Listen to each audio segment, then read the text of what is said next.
She refused his money. In the rain, at 12 years old, with her unconscious brother beside her. She didn't ask for shelter. She didn't ask to be saved.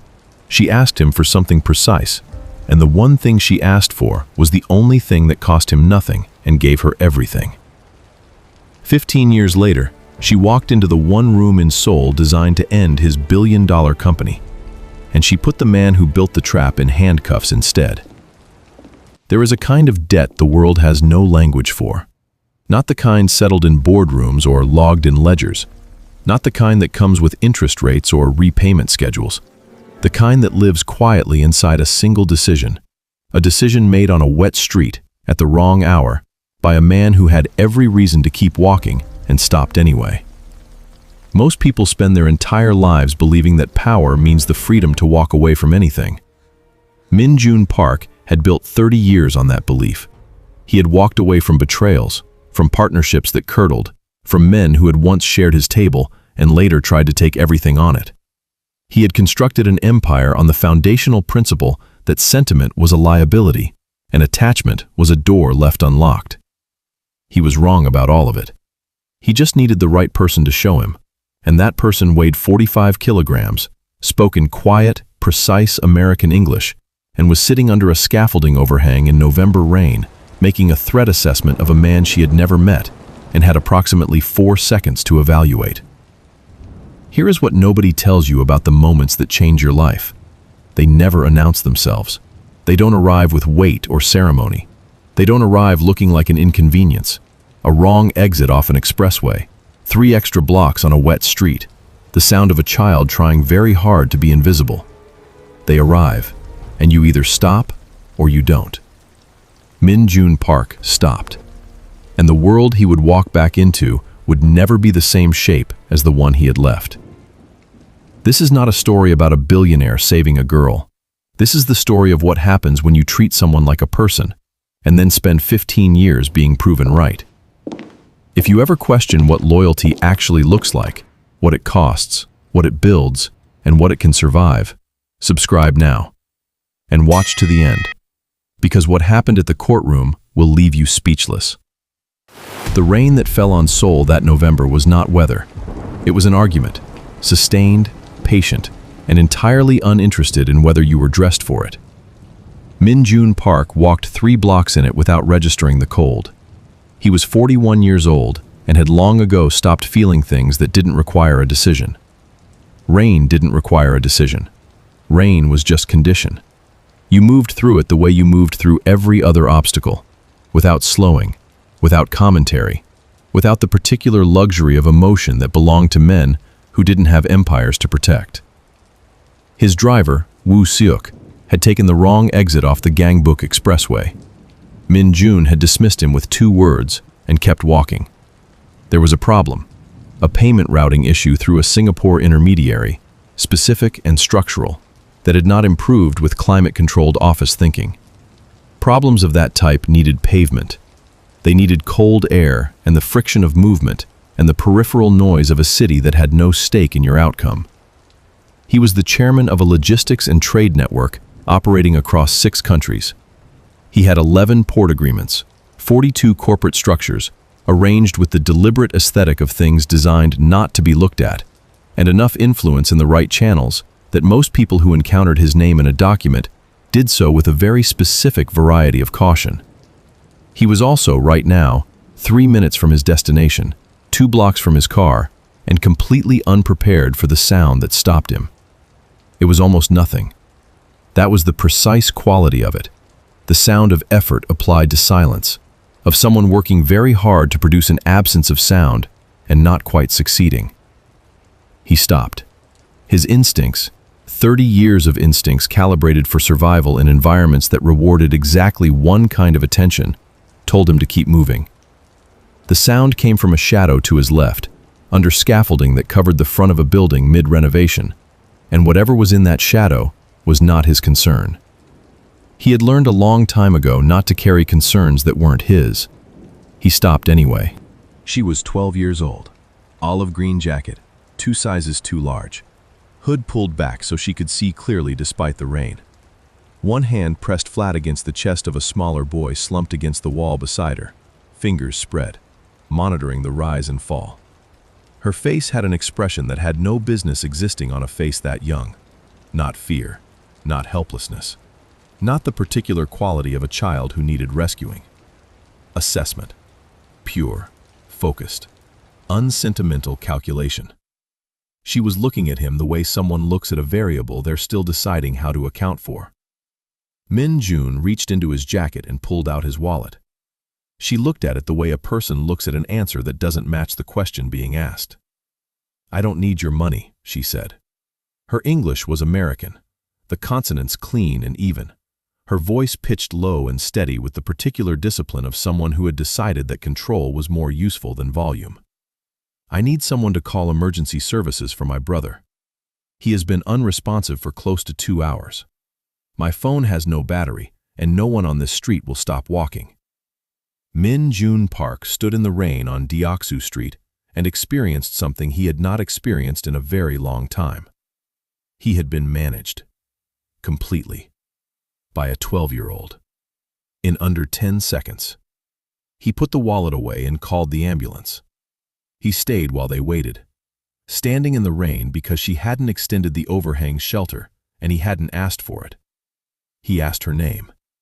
She evaluated the question for a moment, the way she might evaluate a contract clause, determining what it cost to answer, whether the information created any vulnerability, whether the risk of disclosure was outweighed by the utility of the interaction continuing. "Sophia," she said. "Sophia Renee Caldwell. My brother's name is Jordan. He's 8 years old. We are American citizens. We are not runaways. We are not lost. And this situation is temporary." "What happened?" "That answer is longer than the ambulance needs to be." She looked at him directly for the first time with both eyes. The look of someone updating their data. "The pharmacy sign is 40 meters east. Give them that as your landmark. It's faster." He gave them that landmark. The ambulance arrived 7 minutes later. Jordan, 8 years old, fever of 104 degrees, breathing shallow and wet in the way that happens when a chest has been compensating for too long, was lifted in with the practiced efficiency of people trained to be exactly as alarmed as the situation required, and not 1 degree more. Minjun stepped into the ambulance. Nobody asked him to. Sophia didn't comment. She stepped in after him and sat across from her brother and placed her hand back on his chest, and the look on her face in the ambulance lights, just for a half second, just before she organized it back into composure, was the look of a person carrying something that was genuinely too heavy. She was 12 years old, and she had been carrying it alone. Minjun Park sat across from her and did not look away. He had built his entire career on understanding leverage, what a person needed, what they feared, what they couldn't walk away from. He had never considered that understanding those things could arrive not as tactical intelligence, but as something that asked something of him. That something arrived quietly, without announcement, in the back of an ambulance on a November night in Seoul. He didn't have a name for it yet. The hospital at 1 a.m. had the particular quality of honesty that belongs to places where ordinary social performance becomes too expensive. Fluorescent light, disinfectant, the specific silence of corridors where serious things had recently been said, and the air still held the shape of them. Jordan was stabilized within 40 minutes. The attending physician used the phrase, "caught in time," with the neutral precision of someone who understood exactly how much that phrase could mean, and chose not to weight it. Severe dehydration and a respiratory infection that had progressed for lack of treatment. The kind of thing, he noted carefully, that became irreversible when left another 12 hours. The kind of thing that only happened when no one knew to look. No one had known to look. That was the specific quality of scaffolding shadows. Sophia sat in a plastic chair outside the ward, with her spine straight and her hands folded in her lap, and the expression of someone who had just closed one chapter of a problem and was already reading the first line of the next one. She was not crying. She would not cry. This was something Minjun learned about her in pieces over the following years, in front of anyone she had not actively chosen to trust.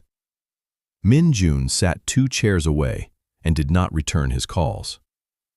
"Where are your parents?" "Not applicable," she said. "The way you mark a field on a form that doesn't fit your situation." "Family. Anyone here? Anyone in the States?" "If there was someone," she said, with a patience that carried no unkindness in it, "we would not have been under scaffolding on Deoksu Street at 11 o'clock at night." The logic was complete. He moved past it. "Come home with me, both of you, until Jordan is discharged and you have time to determine your next step." "No, I don't accept help from people I don't know, particularly not from men who carry wallets like that and don't visibly react to a child being unconscious in front of them." She looked at him evenly. "That's not unfamiliarity with crisis. That's repetition, and I don't know yet what kind." There was a long pause. "You're right," he said. The slight adjustment in her posture told him she had not expected that. "I'm not a good man in the way that word is commonly used," he continued. "What I am is a man with sufficient resources to make sure your brother receives the best available care in this building, and sufficient reasons of my own, reasons I won't pretend are entirely selfless, to believe that being useful right now is worth something. That is the complete offer. You can audit the remainder at your own pace." Sophia was quiet for 7 full seconds. "Audit," she said. "What?" "You said evaluate. I would have said audit. It's more precise." A pause. "That's a careful word for a man who just admitted he's not good." Minjun Park had been assessed by prosecutors, by regulatory bodies, by journalists who had sources inside his organization, and lawyers who had spent months building cases around his name. Not one of them had been as accurate as this. Not one of them had done it this quickly, or this quietly, or with this particular quality of undisturbed certainty. 4 days later, Jordan was discharged. On the morning of the 5th day, Minjun's head of household received a document. 2 pages, handwritten on hospital stationery, in the neat, unambiguous script of someone who understood that the purpose of written language was to eliminate ambiguity. It was a residential arrangement agreement. It specified duration as indefinite, but terminable by either party with 72 hours written notice. It noted that no obligation of gratitude was created by the arrangement on either side. It established that both parties retained full autonomy over their personal decisions.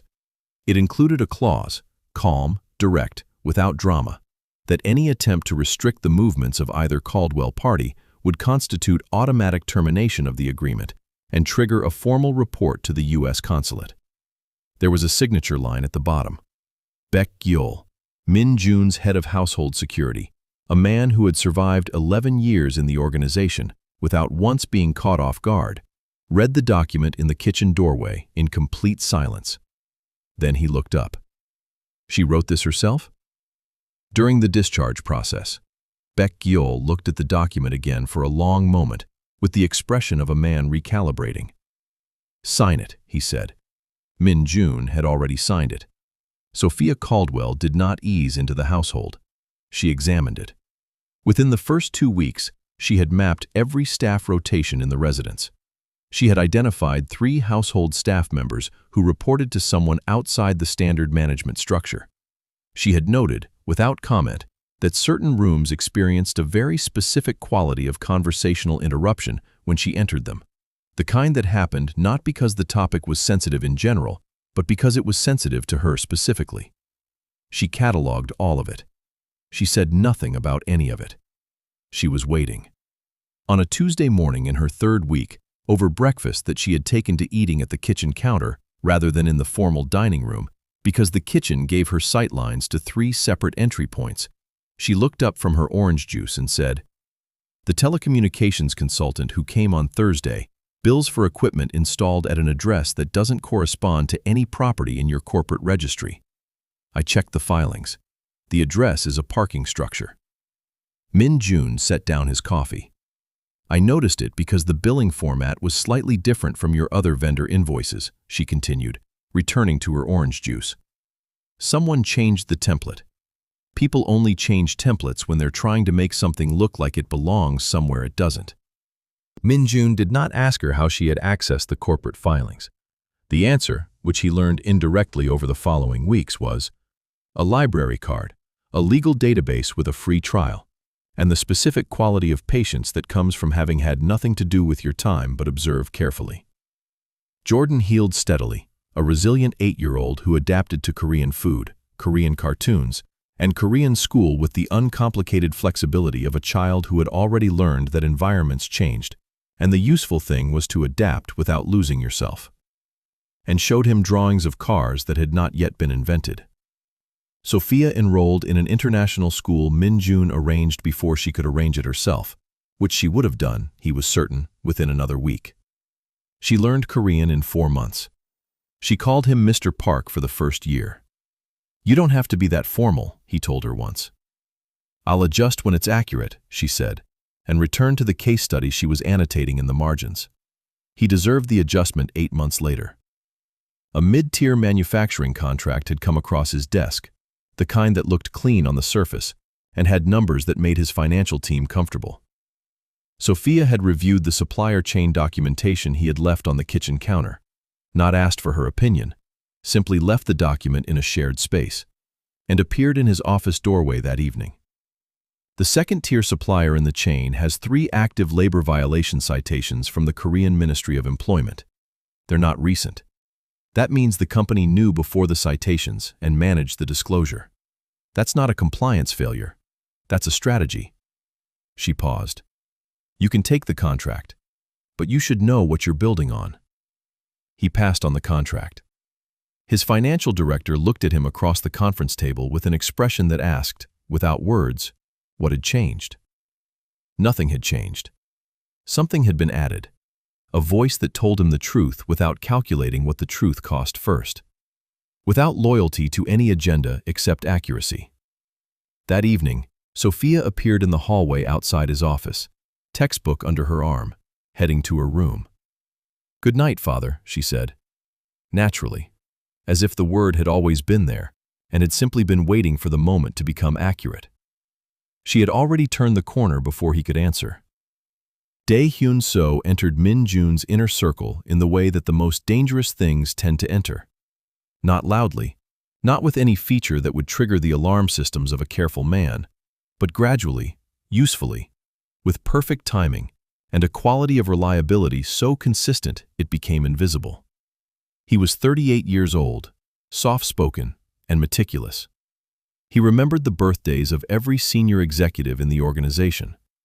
He sent handwritten notes of acknowledgement for promotions, for family milestones, for the kinds of events that most people in business consider beneath the register of professional attention.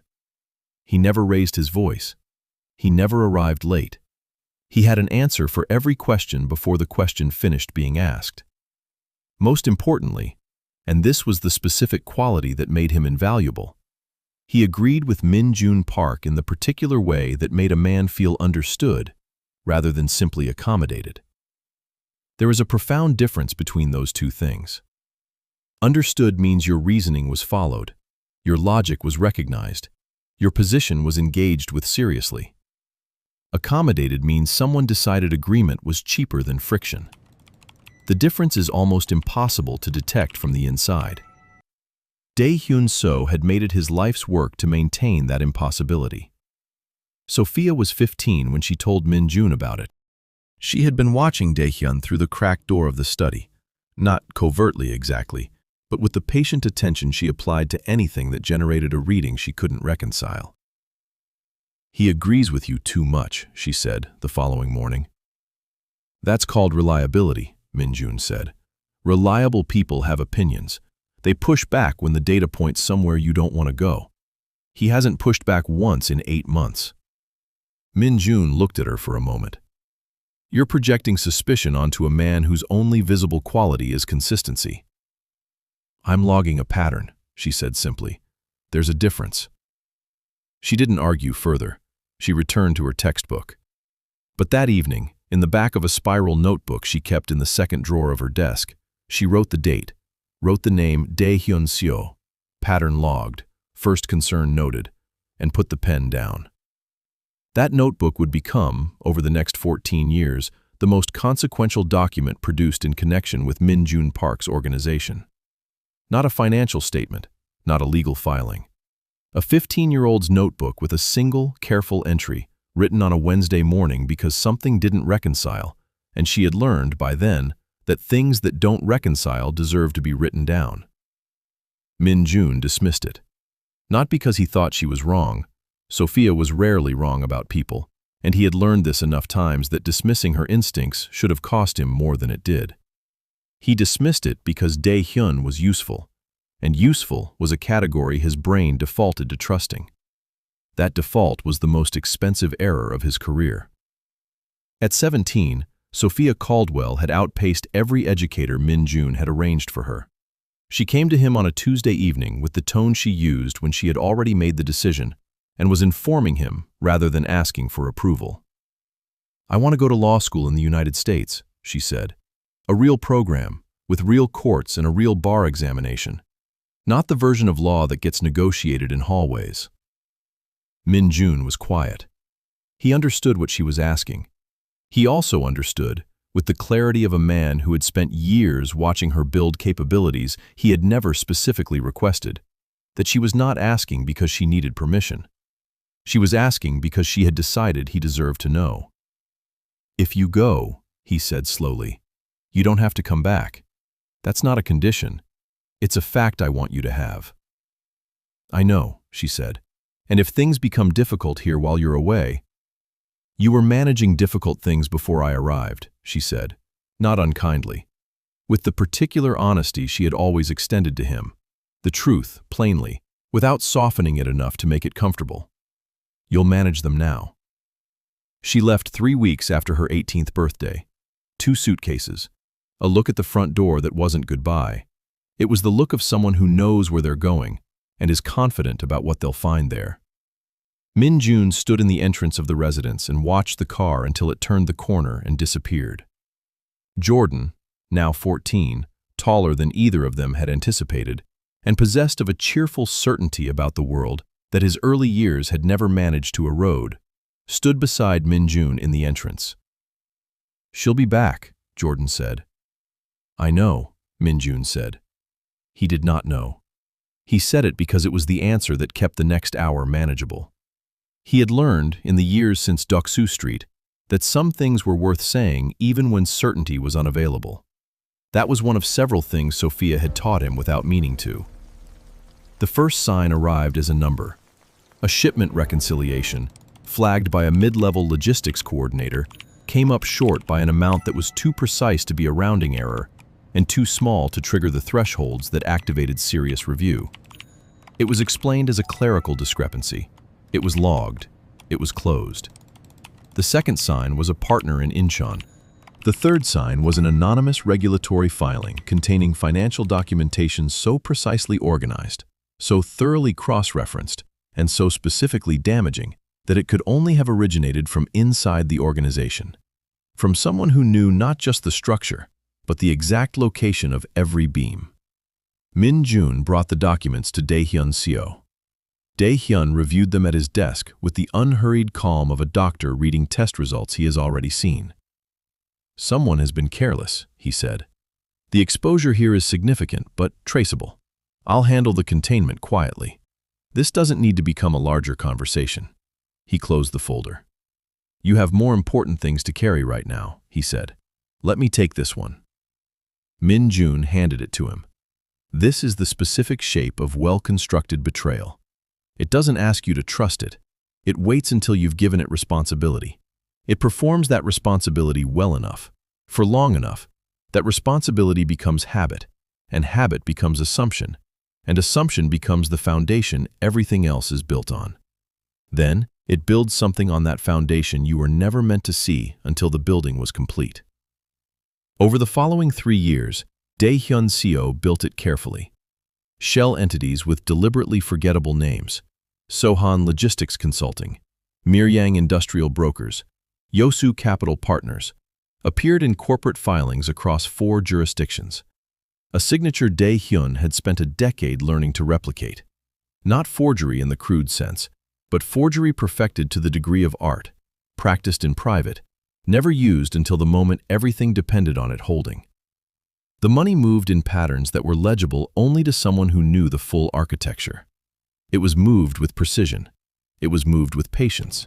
It was moved by a man who understood that the most dangerous evidence is the kind that looks so clean it couldn't possibly have been planted, because no one thinks to ask whether it was built rather than discovered. Minjun's lieutenants began to feel the shift before they could name it. Captains who had once held their loyalty in place with genuine respect found themselves recalculating. Not because they had evidence, because fear is an instrument that plays the same note regardless of who is conducting, and the organization was beginning to vibrate at a frequency that felt less like strength and more like exposure. Sophia stopped answering. No call, no email, no message through any channel. Her name disappeared from every registry and database Minjun had access to, which was most of them. Jordan, now in his mid-20s, pursuing a career in structural engineering with the same undeterred practicality that had defined him since childhood, told Minjun she was fine.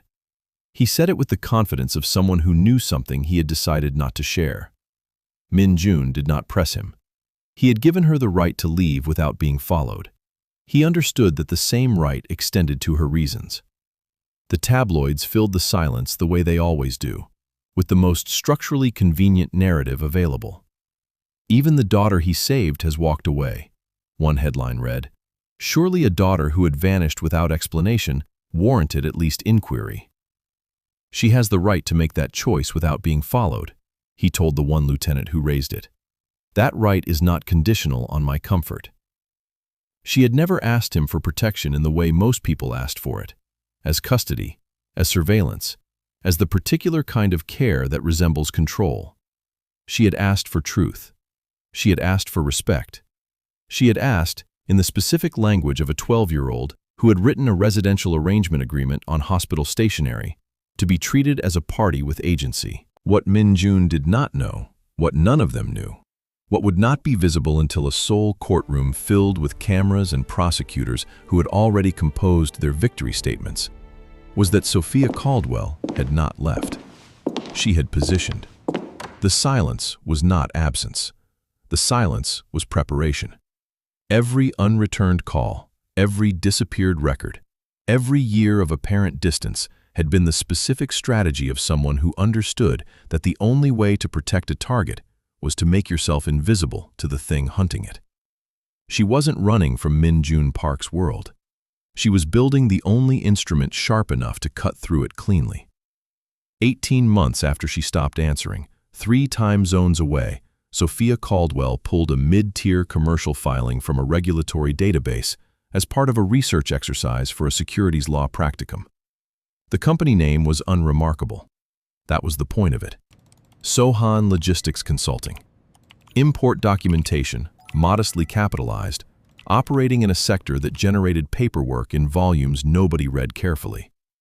The filing itself was clean, formatted correctly, appropriately boring, designed by someone who understood that the best camouflage is thorough ordinariness. She almost moved past it. She didn't, because the address on the filing matched a format she had last seen in a document in Minjun's residence when she was 14 years old. Not the address itself, the format, the specific structure of how the address was written. A formatting convention so particular it could only be the output of one specific document management system. A system used internally by Minjun's organization. Sophia closed her laptop, sat very still for approximately 30 seconds, and understood what she was looking at. She did not call Minjun. Calling meant explaining, and explaining meant whoever had built this structure would know they had been seen. She had spent enough time watching how Dae-hyun So operated to understand exactly one thing about him. He was patient, he was thorough, and the only variable he had failed to account for was the one he hadn't known to look for. A vanished American girl who had grown up learning the architecture from the inside. She changed her professional name for filing purposes, using her middle name and her maternal grandmother's surname. She opened 3 separate legal research profiles across different jurisdictions. She began pulling threads. Over the following 34 months, she subpoenaed records across South Korea, the United States, Singapore, and a Cayman Islands jurisdiction that, according to one clerk she spoke to, had not previously been contacted by anyone who sounded like her. She filed every motion under the amended name. She documented every shell entity, every forged signature, every transaction routed through structures that pointed, inevitably, deliberately, by design, back to Minjun Park. Then she documented who had built those structures. The evidence she assembled was not the work of a lawyer making a case. It was the work of a person who had spent 15 years studying a system from the inside, and 3 years learning to speak the language the system was built to respond to. It was thorough. It was precise. It was, in the specific way that made it most damaging to Dae-Hyun-so's construction, clean. The kind of clean that looks like it couldn't have been assembled unless you understood that the person who assembled it had started from the inside and worked outward, and had known exactly where to look because she had been watching from age 12. In the back of the spiral notebook she had carried since she was 15 years old, the same notebook, same pen, same second drawer habit, she wrote, on a Wednesday in March, 31 months into her investigation, complete. File when ready. She filed the following Monday. Seoul's Central District Court filled 2 hours before the doors officially opened. Rival executives arrived in dark suits selected with a care bordering on ceremonial, the attire of men who believed they were attending an ending and wanted to be dressed appropriately for what came after. Reporters claimed positions in the gallery with the focused territorial efficiency of people who understood that proximity to the front would matter when the cameras found the right moment. Minjun Park arrived through a side entrance. He had aged in the months since the charges were filed. Not dramatically. He was not a man who aged dramatically, by nature or by choice, but in the specific way that sustained pressure ages people who refuse to show it externally. It accumulated in the set of his jaw, in the economy of his movement, in the way he sat at the defense table in a suit that fit him perfectly, and somehow still looked like something borrowed from a previous version of himself. His legal team had built the strongest possible defense from available materials. The problem was that the available materials had been chosen. Every document, every transaction, every piece of evidence in the prosecution's file was real. It just pointed at someone who had been constructed to look exactly like Minjun Park. But in a courtroom where the evidence was real and the framing was seamless, the difference was not automatically visible. The lead prosecutor reviewed his notes with the relaxed thoroughness of a man checking a bag he was certain he had packed correctly. The gallery settled. The court came to order. The manifests were entered into evidence. The shell company documentation was entered. The forged signature analysis was presented. A handwriting expert confirming that the signatures on the relevant documents matched the signature of the defendant on file. The handwriting expert was correct. The signatures matched. What no one in the courtroom yet knew was that the expert had compared the forged signatures to a file sample that was also forged. Nobody had thought to question whether the comparison baseline was clean. Nobody had thought to look for a second set of documents comparing both signatures to a completely independent baseline. Nobody, except the woman who walked through the rear courtroom door at 9:47 a.m. She wore charcoal gray, no jewelry, hair pulled back with the clean practicality of someone who had made every choice about her appearance in service of one objective: to be taken seriously, immediately, without negotiation. She walked in the way people walk when they have rehearsed nothing except their own certainty. Not theatrical, not performed, but carrying the specific quality of a person who knows exactly where she is going and is known for 3 years. The gallery registered her before the prosecution did. A ripple of attention moved through the room. The particular ripple that moves through spaces when something enters that changes the calculation and the room hasn't yet caught up with what the change means. Sophia Caldwell walked to the front of the courtroom.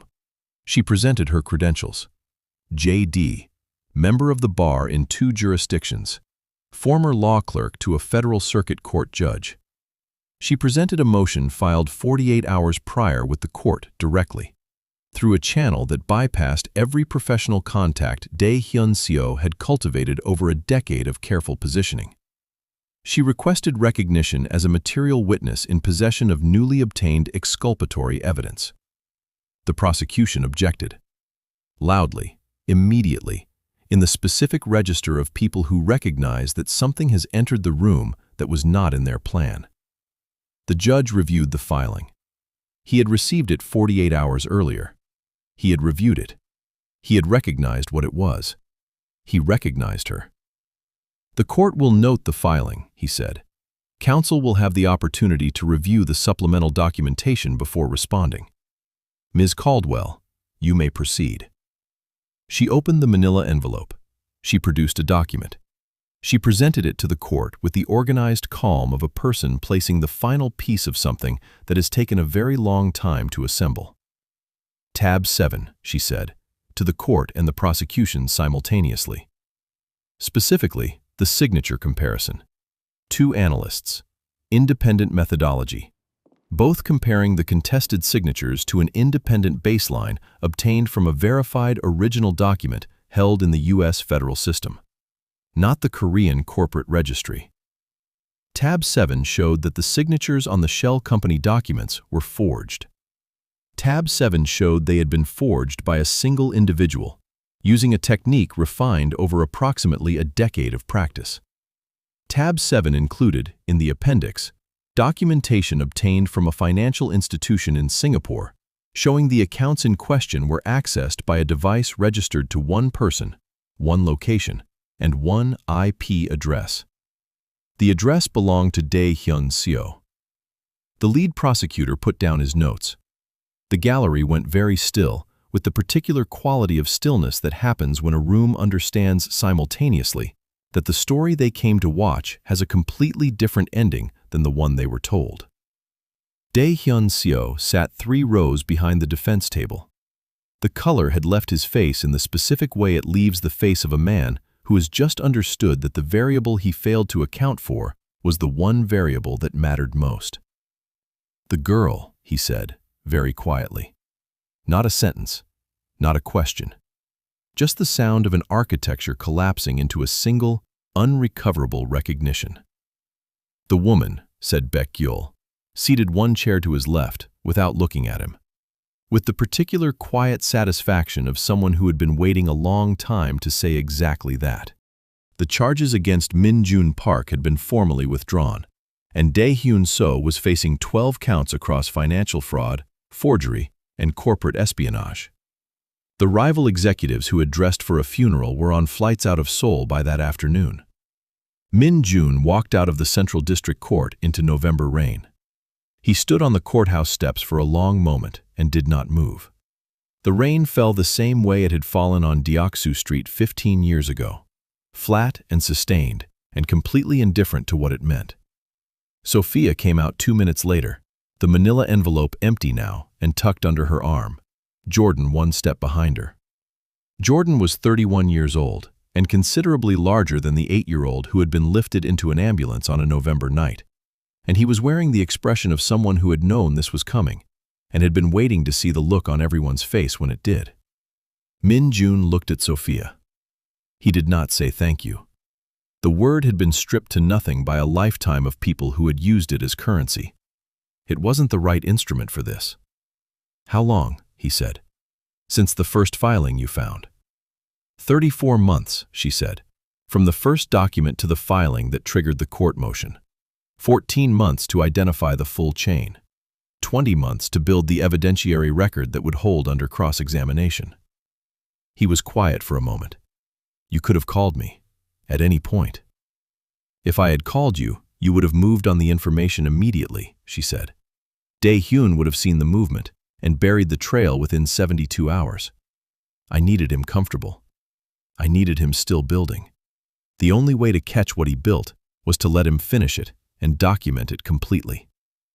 The rain fell. "That is a very precise way to protect someone," he said. "I had a precise teacher," she said.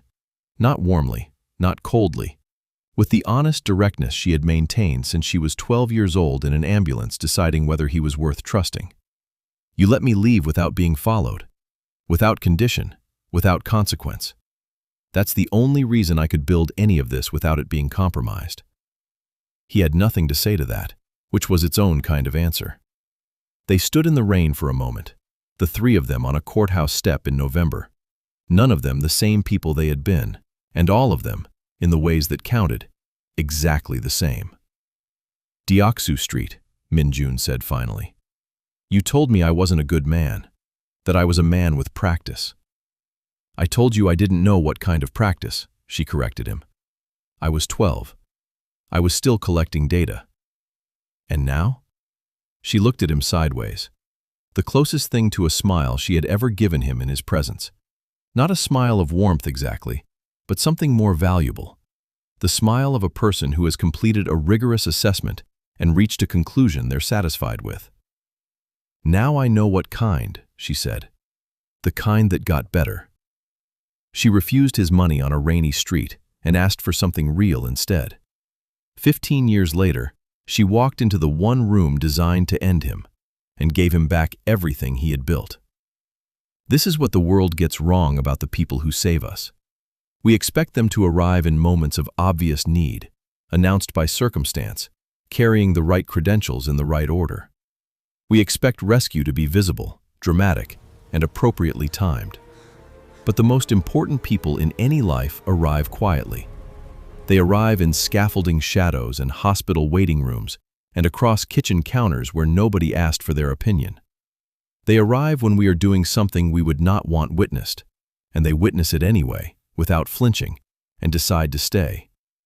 Not because we deserve it, because they can see, further down the line than we can, what we might become if someone simply refuses to stop expecting it. Minjun Park built an empire on the premise that power meant the freedom to walk away from anything. It took a 12-year-old in an olive green jacket to show him that the most powerful thing a person can do, the thing that costs the most and lasts the longest, is to stay. To stay without being asked. To stay without guarantee. To stay while the person you're staying for is still learning whether you're worth it. He let her leave without being followed. She spent 15 years following the one thread that led back to him. That is not a story about a billionaire saving a homeless girl. That is a story about two people who chose each other, imperfectly, gradually, without any ceremony, and discovered that the choice compounded across 15 years into something neither of them could have built alone. Here is the moral at the center of all of it. The people who tell you the truth when it's inconvenient are not problems. They are the only insurance policy that actually pays out. The people you trust completely, without inspection, are not loyalists. They are risk you have accepted without knowing its cost. And the people who leave without explanation are not always running away. Sometimes they are running toward the one thing that will matter when everything else is on the line. Sophia Caldwell walked into that courtroom not because she owed Minjun Park a debt. She walked in because 15 years ago, a man who called himself not good chose, without explanation and without reward, to stand in the rain and wait for an ambulance. She had been deciding what kind of practice that was ever since. Now she knew. If someone in your life has ever told you an uncomfortable truth and you dismissed it, this is your reminder to go back and listen again. Drop a comment below. Have you ever had a Sophia in your life? Someone who saw the problem before you could. We love to hear from you in the comments. Subscribe. The next story begins where the most important ones always do. In the moment everyone else decided to look away.